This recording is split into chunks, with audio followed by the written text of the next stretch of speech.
So yes, I'll continue. Just that I ran out of space, so now I cleaned the iPhone, so I have more space in the phone. So I started to say, science. Does not necessarily even need to be done like in universities, and it wasn't always like that.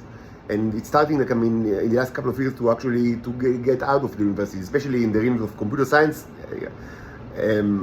but also in other fields. So the scientific model does not really exist.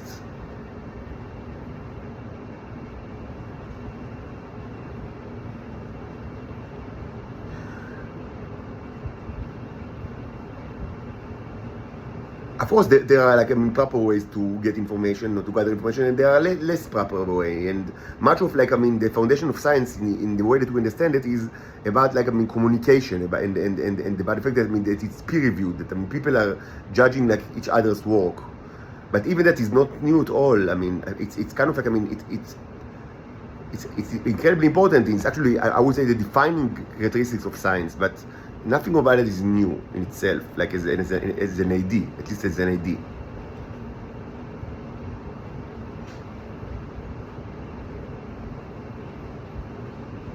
So,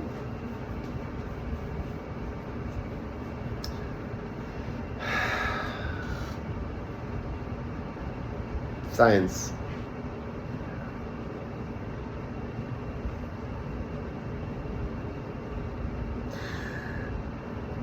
There is no scientific method because every important discovery, much of what people do in the universities is not important, and there will be everyone will be that works in the university will admit it. The great majority of things that they do are not important at all. But every important discovery, and it doesn't matter in what field, and just when I say science, I am very liberal about in what's inside. From my perspective, I include almost everything that you can think about.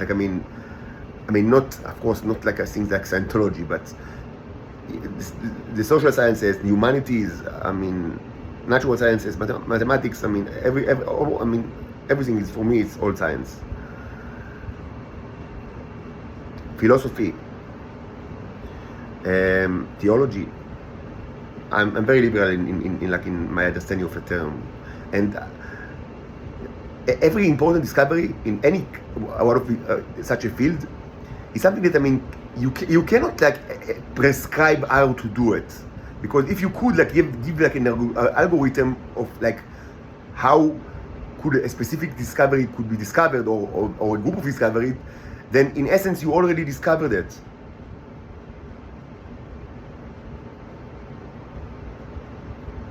So it's by definition it's impossible to prescribe how you make how you reach great advances in science. And yes, many times this is true to most of the papers published in almost any field.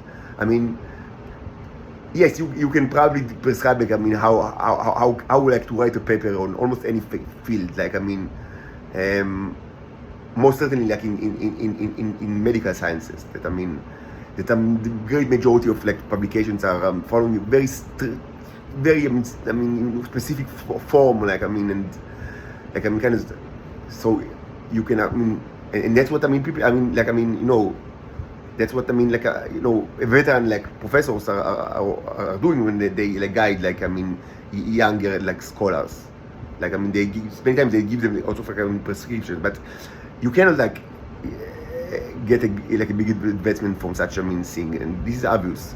So how can you make a great advancement in science? The answer is that it's impossible to. It's almost by definition impossible to say. It's almost by definition impossible to actually give answers to this question.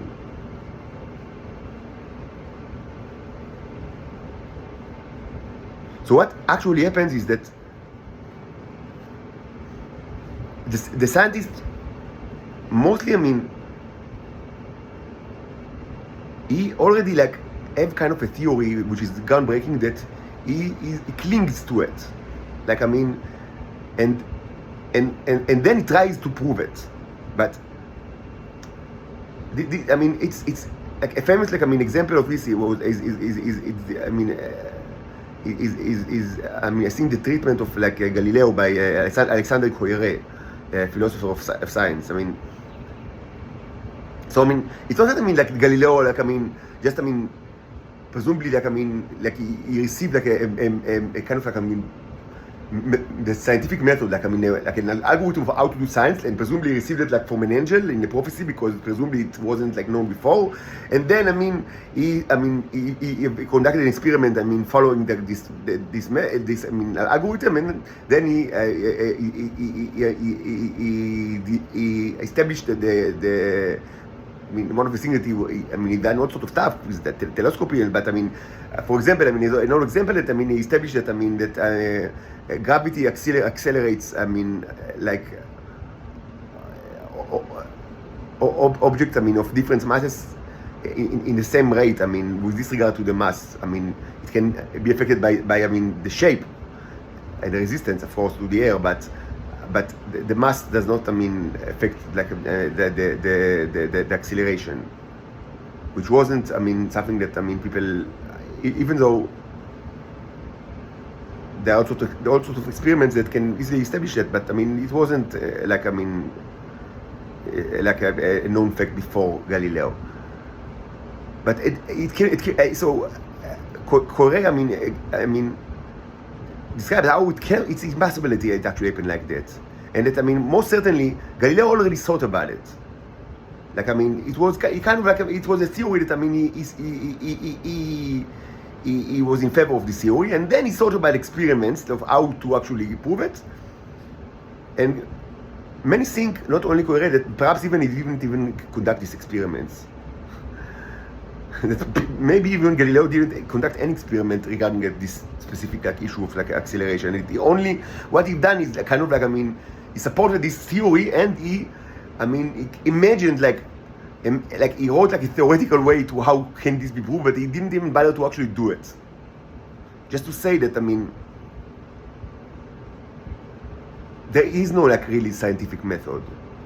So then you can ask, so okay, interesting, but so why did he support this theory? Why was he he was hung up on this theory that the gravity accelerate objects with disregard to their mass? Why? So the answer is that we don't necessarily know, and this it falls under the term, the method of discovery, how you discovered something. And this method is not particularly important for science. Maybe it's of interest to the historians of science or to philosophers of science, but not for scientists. Because what's important is how you justify your theory. What's important is to propose an experiment that will prove your theory in a way that it can be replicated by many other people. And Galileo actually did it. It's not even important if he himself actually conducted the experiment. Just that he proposed he proposed a kind of protocol for experiment that can prove or disprove. And never mind, there's a question of can we even prove something is another issue, but he proposed a protocol for experiment that can easily disprove the theory if it's wrong and support it if it's true, and it is easily replicable by anyone all over the globe, and that's what's important. That's his job. That was his job. That was so much important about him. And we don't really, not necessarily know how we discovered it. I remember that I was a young child, in second grade or third grade. So we had to write a short work on the subject of author, or an author of a children's book, author that we choose that we need to kind of to write about him or her. So at the time, among other books, I really liked the Hassamba books. I've read all of it, like 45 books, something.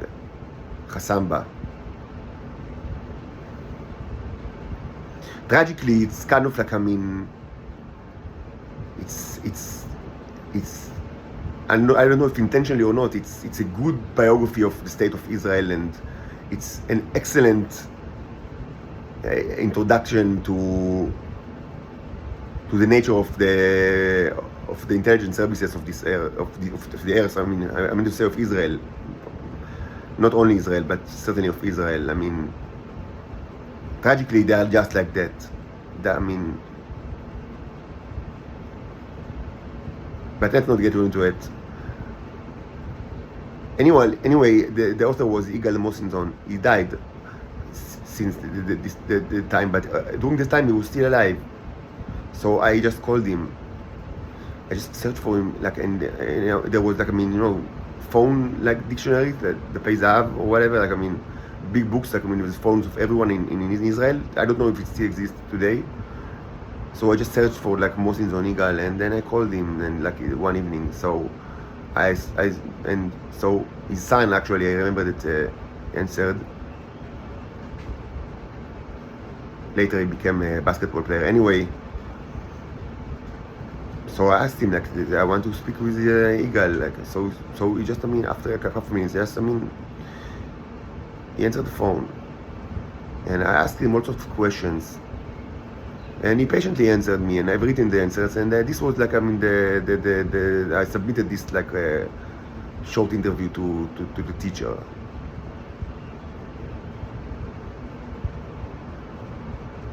So I remember that one of the questions I asked him is, how do you get the ideas for your books? Like, what's the source? I mean, where do you get your ideas from? So he told me that the way to do it is actually to eat yogurt every evening, and that he's doing it for, like, many decades, and that's how it's done.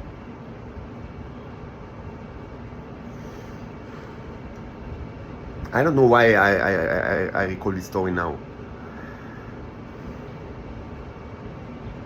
It was a good answer. I must say, it was a good answer.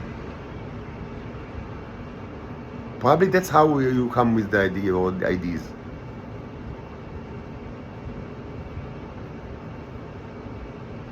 Like, it's so ridiculous. I mean, so many people in the Israeli intelligence communities, I mean, they try to kind of, like, I mean, to prove that I must be, like, I mean, a foreign agent, or, like, I mean, a spy, because I have also, like, ideas that presumably I couldn't sort about it, like, I mean, without, like, a help of, like, other intelligence agency, because it's impossible to think about it. And what's interesting is most of the things that they think that are impossible to think about it are the easiest thing to think about. Like, I mean, that there are actually many things that are incredibly difficult to think about it, and require, like, I mean, many effort that they cannot even comprehend, but they don't even think about those stuff. What bothers them is mostly the things that are the easiest way to actually I mean, because, I mean, if you're a monkey, I mean, so, I mean, just eat the yogurt, and, I mean, maybe you will get the ideas. How it's relevant, because you can, so the yogurt can be the divination. I mean, you get your ideas from, like, whatever. It's not incredibly important, I mean, to validate, like, I mean, the source of the divination. What's important is after you have the divination, and you try to integrate, like, the new information as part of a puzzle, a growing puzzle that is still going all the time, the puzzle of reality, of your own reality, of the reality of, like, of this earth, and of planet Venus, and, I mean, of many other, like, important things on your family, the cherubs. So what's important is that the puzzle will not rely, like, on things that you cannot explain. Even if, like, I mean, it originated with kind of thing that not necessarily is rational, but that's how it's done, even, like, in the most, like, I mean, hard science. I mean, yes, people come, they have all sorts of, like, ideas. They just, I mean, I mean, whatever. They eat yogurt, or I don't know, they go to swim, like, in a swimming pool, or they have sex. I mean, and then they come up with the ideas. But still, I mean, in order to incorporate it into the puzzle of of shared information, of shared knowledge, so it will be consistent with more knowledge that you have gathered. You need more than the divination. You need a method of justification.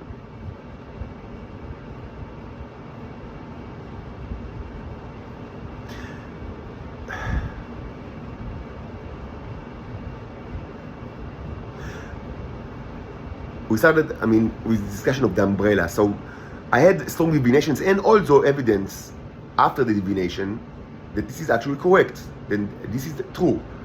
That there are radiation attacks periodically on Earth for a long time. I didn't know that how long it actually, the fact that it takes place for so long, I mean it took me more time to actually understand it. The historical issue here, that actually this is historical.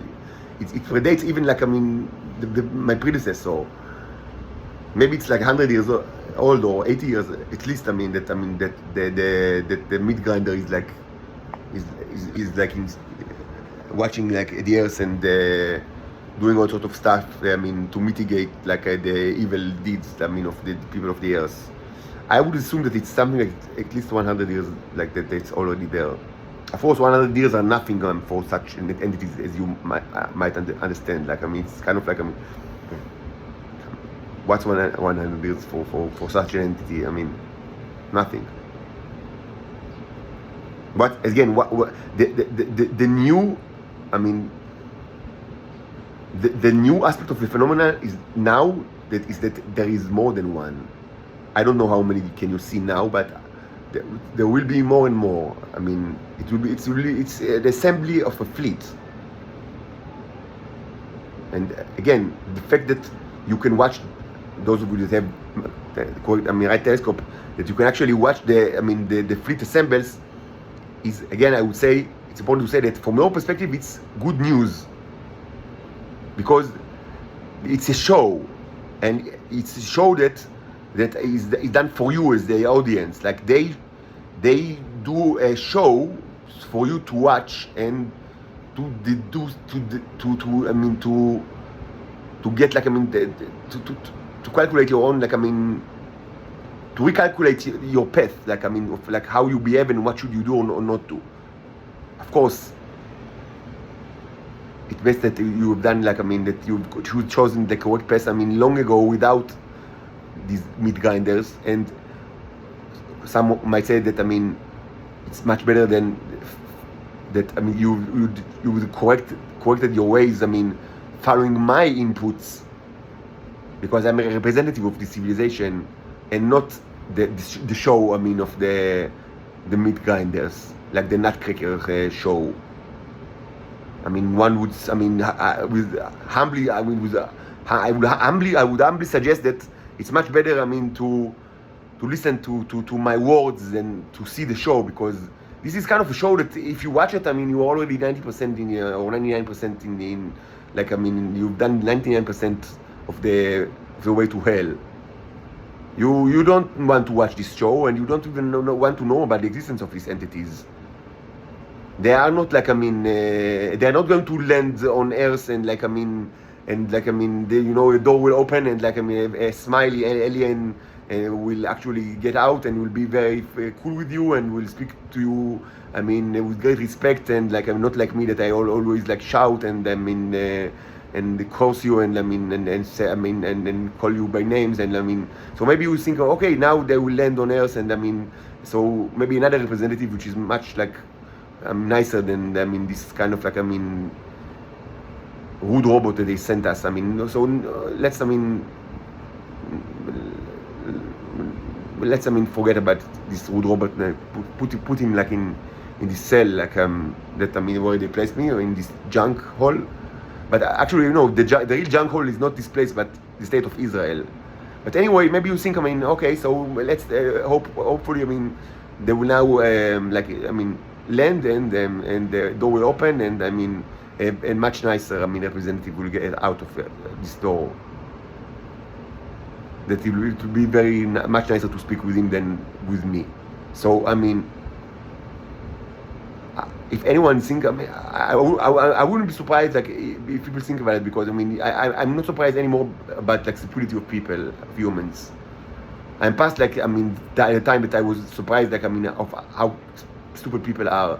I would just say that this is ridiculous. It's not going to happen, and it's childish and stupid. And also, these ships cannot even cannot even land on Earth. It's not even possible, like, physically, to do it. It's impossibility from the physical perspective to actually do it. But even if they could, they wouldn't. No one will speak. No cherub will speak to you. I mean, in the foreseeable future, besides me. And I mean, you don't need to be a genius to understand it. The show that you see is the last show before the apocalypse. Because you haven't like exercised, like, I mean, common sense and correct values, and because you did not listen to me at all, and you only tortured me.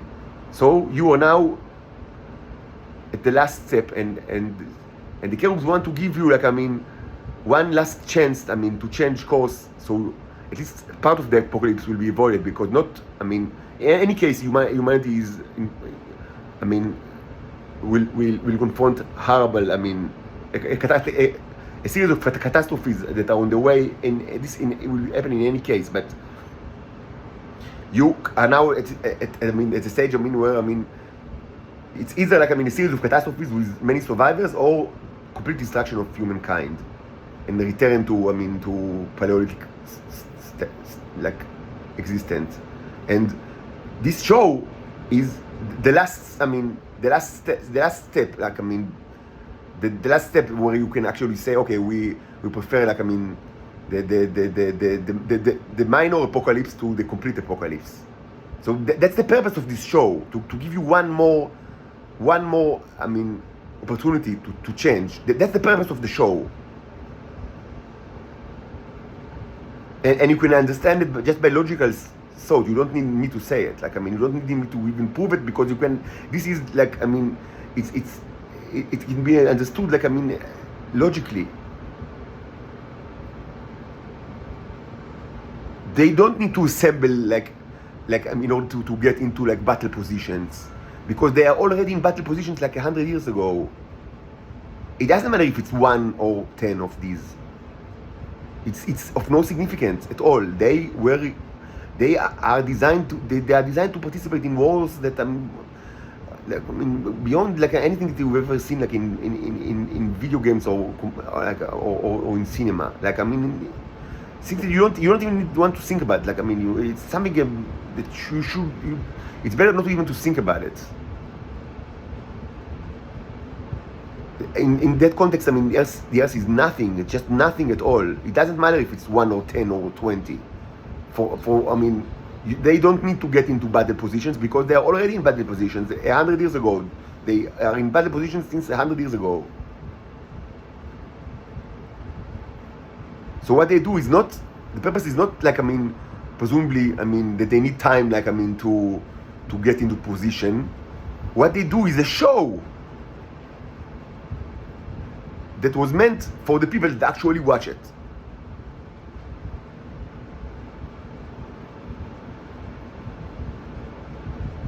And the meaning of the show is simple. I mean, if maybe, I mean, you think that, I mean, of course you have, like, a sophisticated telescope enough that to know that this object was created by an intelligent designer. Even though, I mean, people knew it, like, decades ago. They knew it in Israel since the 80s, like the early 80s. They knew it very well. But, I mean, maybe you think it's just, I mean, yes, it's just, I mean, just there. I don't know why. I mean, like, I mean, as I said, maybe fishing trip. So no, I mean, the assembly of the fleets, I mean, is the last proof that you need. If any proof is needed, that, I mean, the idea is to annihilate humanity, and the only way to prevent it is to move the legs and the arms that God has given you, to stop the movement of mouses and tongues.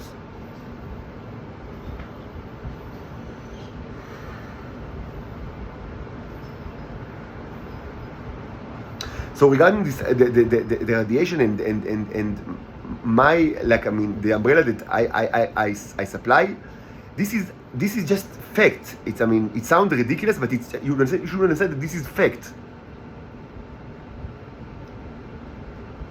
And on this subject, I want to add something. I mean, in doing this journey in the last 4 years, many times I found myself in a situation that I say, like, Azeu Adam, is this man, like, or in Latin, esse homo?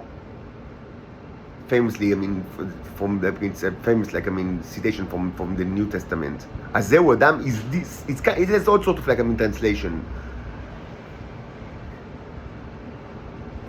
but one of the translations is kind of like, I mean, a question, like, is this human? Is this man? Because what I see around me is amazing. I mean, amazing. So you can say, I mean, so you were too naive, but you don't know, like, I mean, reality is cool and intelligence services are cool. And now that, I mean, you started, like, to become aware of what intelligence services are doing, and so you lost your naivety because you understand that humans are shitheads.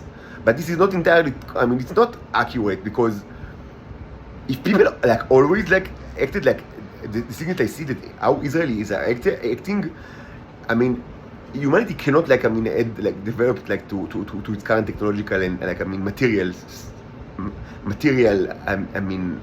like, I mean, level, because to some extent, material wealth and material level is correlated to morality. I know it sounds very, like, Protestant capitalist, but in the grand scheme of events, it's true. For civilizations, it's true. Because if they are shitheads, I mean, they do not develop, I mean, they cannot develop, like, I mean, anything, like, that requires cooperation, and that, and they I mean, they keep, like, being in Paleolithic state. So, I mean, many times I see many behaviors that, not like that are done by, like, one outlier, but they are consistently done by everyone in Israel, or everyone in the intelligence community. And you ask yourself, I mean, what is this thing? Is this human? Like, what is this thing? I mean, I cannot identify with it, even though I always thought that, I mean, I'm an expert on humans, but and demonstrably I have to be, I mean, to have, like, good ideas regarding, like, what it is to be human, because otherwise I couldn't assemble this puzzle of reality that, I mean, is so complicated, and I do it alone for 4 years now, almost 4 years. But yeah, so I mean, demonstrably I cannot be too naive, but you see things that people are doing. I mean, you watch, I mean, you witness behaviors that are completely unbelievable, and you ask yourself, I mean, what happens? I mean, maybe I died and went to hell. Maybe this is hell. So a good example is the issue with the umbrella. Yes, because of the fact that that when I'm outside, they get, well, not only they, but it's a worldwide phenomenon, by the way. The Caribs, this is the Sayeret Chorub, these cruisers, I mean, I told you many times, I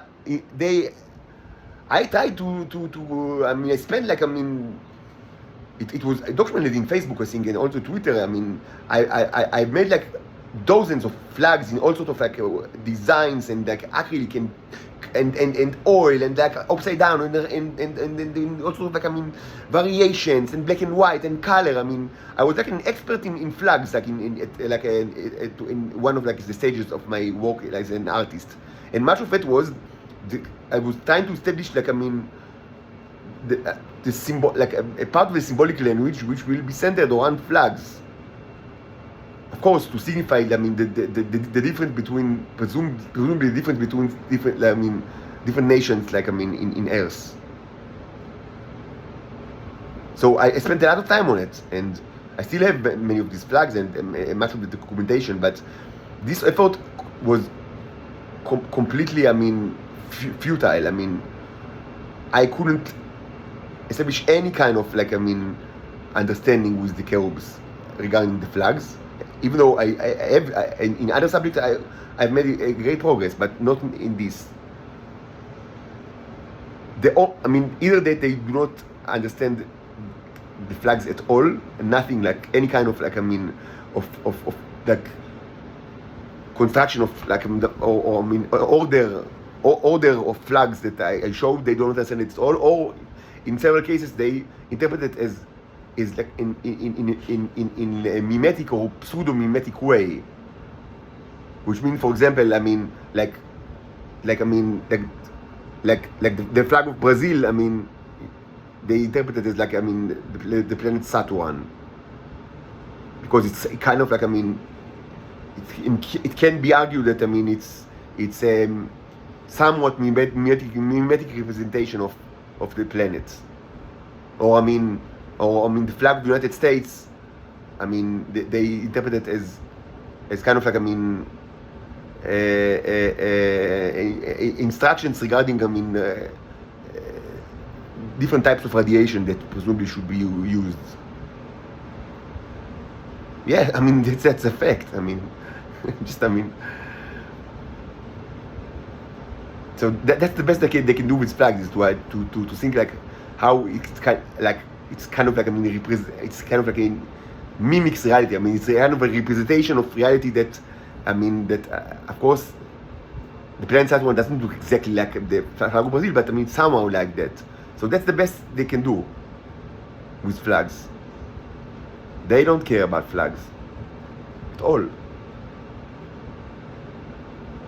And after a long time, I came to the conclusion that they are not stupid, these creatures, my own people. They are not stupid at all. And there is a reason for their, like, I mean, presumably for their disability of like understanding the concept of flags, because it doesn't mean anything. It's really it's empty of meaning. In our time, it's empty of meaning, because people all around the globe know about me, and they should have run to Israel long ago to get me out of here, and they didn't do it, and they still don't do it. So I mean, from the perspective of the Karuk, they are all our enemies. And this is very simple. We don't care about your flags. You need to rescue me from prison. You need to do it now, and you need to compensate me for all the money that you've stolen from me, and you need to stop the torture. We don't. I mean, the Karuk do not care about your flags at all, and I understand this. They're so.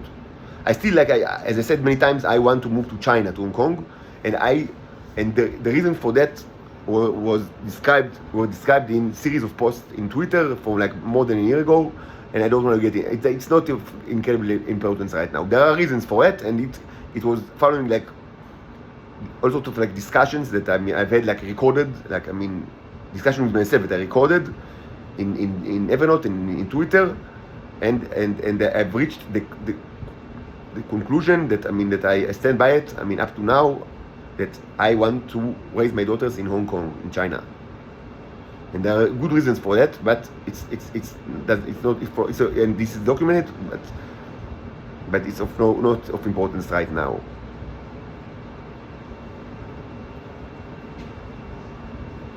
So you ask yourself, I mean, is this human? Like, I mean, they know that you stop at least give them some shelter from this radiation, which is a worldwide phenomenon, and so they arrest you for, after they frame you in a crime, so you will not be able to get out of the room.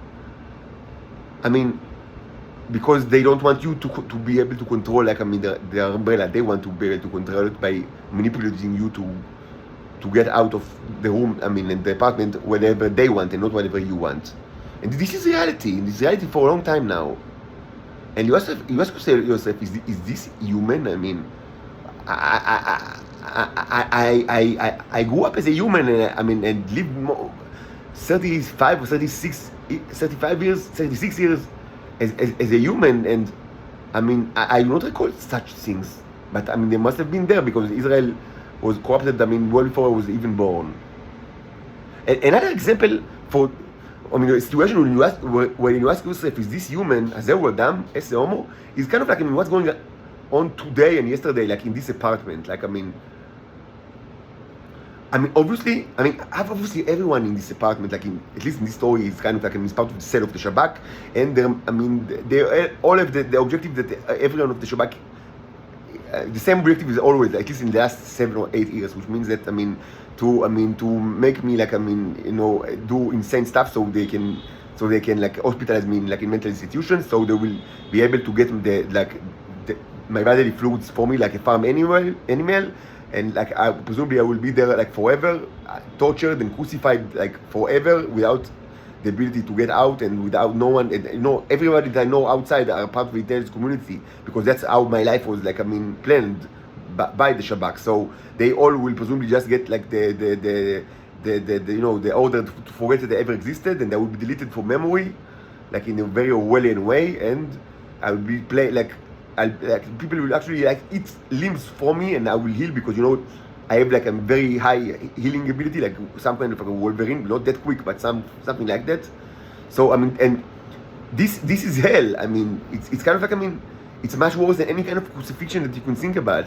But this is not just a theoretical plan of the Shabak. It's the current agenda of the people that I see all around me, like in this apartment. And I need to live with that, because I don't have any other way. Like, what can I do? These are the people that all around me. This is their objective. This is their job.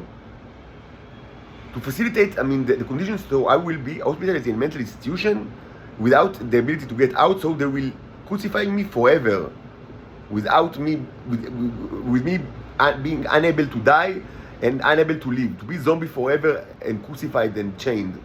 That's, it's not like a horror movie or science fiction. It's the current agenda of the people in this apartment, and I need to live with that. So in the last couple of days, it was evident more than before that indeed I am what I always say that I am, which is a representative of a third civilization, the Cherubs. It's something that I'm saying it every day for 4 years now, but Israelis keep denying it, vehemently deny it, even though there are simple scientific experiments that can be done and have been done, that shows that I'm not a Homo sapiens and not a Titan. And how do you know that we are, presumably, okay, so yes, I represent the third civilization, but how can you know that we are more advanced than you are? There are many ways to know it, but the most basic one is that usually the inferior civilization does not send a representative to the superior one, but the other way around. Because with all honesty, you have nothing to teach the Cherubs. So now, for the first time in many decades, the Israelis admit, okay, so this guy is a representative of another civilization, and they are so powerful. So we need to maybe to reconsider, but not too much, because we still want to crucify him, and he should be our horror. Okay, this is the classic Israeli stand. But what amazes me is the authentic reaction of the people here, the scumbags in this apartment, because they are really angry. They feel that that I failed them in their mission. And they are angry on me, and they try to incite violence in crude, as it was recorded in the last 2 days in separate videos. They try more than ever. They try to incite me into violent behavior and irrational behavior in a very cruel and violent way, because they feel that they were robbed of their of their objective, and presumably they were robbed of maybe any material again that they could have received if they weren't robbed of their of successful objective of their mission. Now, I would assume, and this assumption is completely false, but according to everything that I grew, every value and every understanding of humans that I grew up to understand, when I try to think about humans, every knowledge that I have about humans, as a person that lived most of his life as human, and was very always tried to learn all sorts of stuff, and had very relatively broad horizons of education. I would say that once it was proven that the target of the mission, of your mission, is actually representative of superior beings with technology beyond the imagination of humans. When this was established, I would say that you, as one of them, you were extremely successful in your mission, and you can just quit now, because this is something that according to my thinking, this is something that you should cherish. And this is it's a great story to tell your grandchildren again and again. Presumably, if they will not. But if they have grandchildren, this is something to tell your grandchild, again and again. So we will grow up in this story of valor. It's kind of to lose are there more can these creeps considering the fact that they are made out of shit, they are made out of they are barely humans. Considering this fact, can they expect any outcome of any mission, potential theoretical mission? Can any outcome be of more valor and more dignity and respect and honor than to be able to claim that you were appointed by the Shabak to hunt the person that was eventually, it was presumably eventually discovered that he is the representative of a superior civilization? It's something to tell your grandchildren. Why does it even matter if you successfully hospitalize the guy in a mental institution or not? Of course you couldn't do it because he's like an angel compared to you, a cherub. But who cares? Presumably the grandchildren will be so proud of their grandfather that he was elected to participate in such a mission, historical mission, where the Shabak hunted an angel, and eventually they couldn't hunt him. But what great honor, and that's what I would expect from humans. But none of them think along those lines. They all feel betrayed. What? So now we will not be able to actually complete the mission, and so it's our right. It's our right to complete the mission, to hospitalize the person, and to gain the material value. How does it? Him or anyone else have the nerve, the nerve to rob us of this successful of this objective, rob us of successfully completing this objective. That's how all of them are acting, and that's how they think. And this is your it's at that point you ask yourself, so what does it mean to be human? Because either they are not humans or I am not human. And of course the answer is that I'm not human.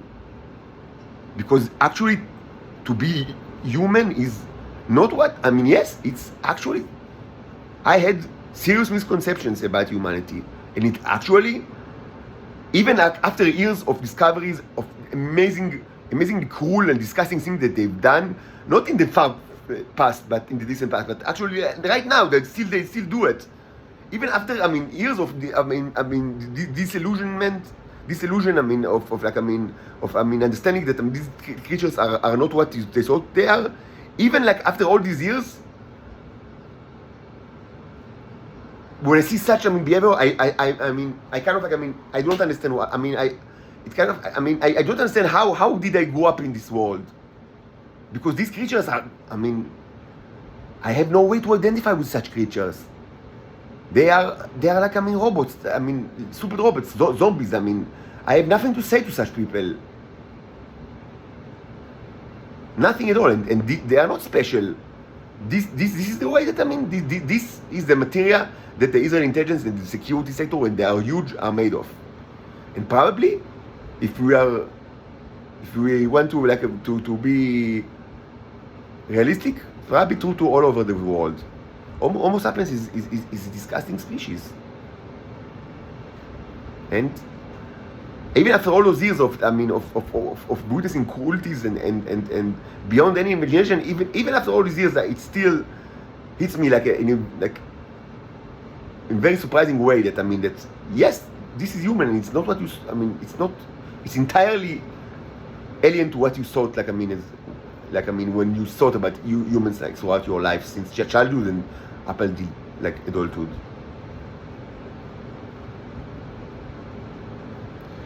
Okay, so now we will conduct the short microscopic sample of example from the crucible that was taken, I mean, as you can see in the video, I mean, just when it was burning, so it's interesting.